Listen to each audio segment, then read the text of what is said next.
Hi everybody. Let's take a look at 7.4b, problem number 13. This looks complicated, and in a way it is. However, it's really easier than it may look. The reason it's easier is because there's not much that you actually have to figure out. What you have to figure out is you don't have to figure out much. Let's start in the usual way. We start by marking the conclusion as false and all the premises as true.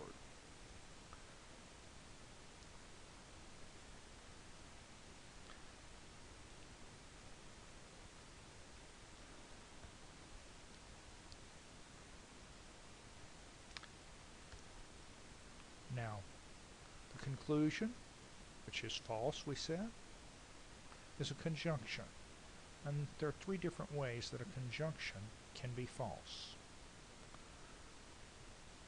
One way is for Q to be true and A to be false. Another is for Q to be false and A to be true. And another is for them both to be false. Let's just start with Q being true and A being false. You could come up with different answers if you started somewhere else, but this is one easy way. Okay, if we agree that Q is true, let's mark it over here, true, and A is false, then we should go ahead and stick them in other places in this line. There's the false for A, and there's a true for Q. Now, what can we do next? Well, one thing we can do is we can look at that first premise. It's a conditional, and the consequent in that conditional is a conjunction. And we've already decided that A is false, so the whole conjunction is false. Doesn't matter whether G is true or false, the whole conjunction is false. In order to have a true conditional with a false consequent, what do you need? You also need a false antecedent. So we know that not E has to be false, which means, of course, that E is true. Let's try, I think we got something offline there. Let's see. There we go. And so we know E is true. If we know that E is true, we can stick it in over here. Notice, by the way, that with the true E here and the true Q, we've got two disjunctions which are guaranteed to be true regardless of the truth values of P and L. So we've got to put in something for them in order to finish off the problem, but it doesn't matter what. And this is really the key to solving the whole thing. You end up having to put in things, and it's going to not matter for most of them. All you've got to do is figure out a very few, like this G. This conjunction, G and A, is going to be false, whether G is true or false. So it doesn't matter what we say. Let's say we call it true. Well, does G show up anywhere else? Yeah, it shows up in this conditional at the end. And we said G was true before, so we got to say it again. And that means that not G is going to be false. Well, that means we've got a false consequent. So that's going to tell you that not N also has to be false. Let's put these in over here. We've got G. We said G is true.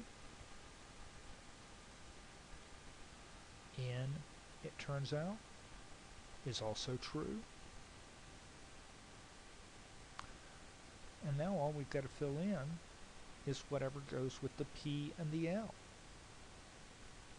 Again, as I said before, we've already determined that these disjunctions are true.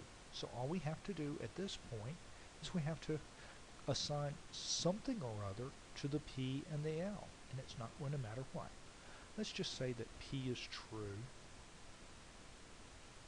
and L is false. If L is false, then not L is going to be true. And the biconditional between a true and a true is going to be true, because biconditionals are always true when the truth values are the same. And now we've got a negation in front of that biconditional, and so that one is going to be false. We said again, P is true, L is false, so we've got over here, we've got P true,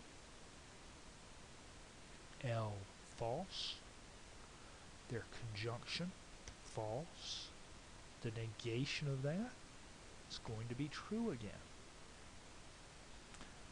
Now, look at what we've got. We said we can fill in P true and L false, and I believe that we're done at this point. Have we marked everything? I think so. We've got a bunch of true premises and a false conclusion, so that means that it's invalid. Let's check. And we got it right.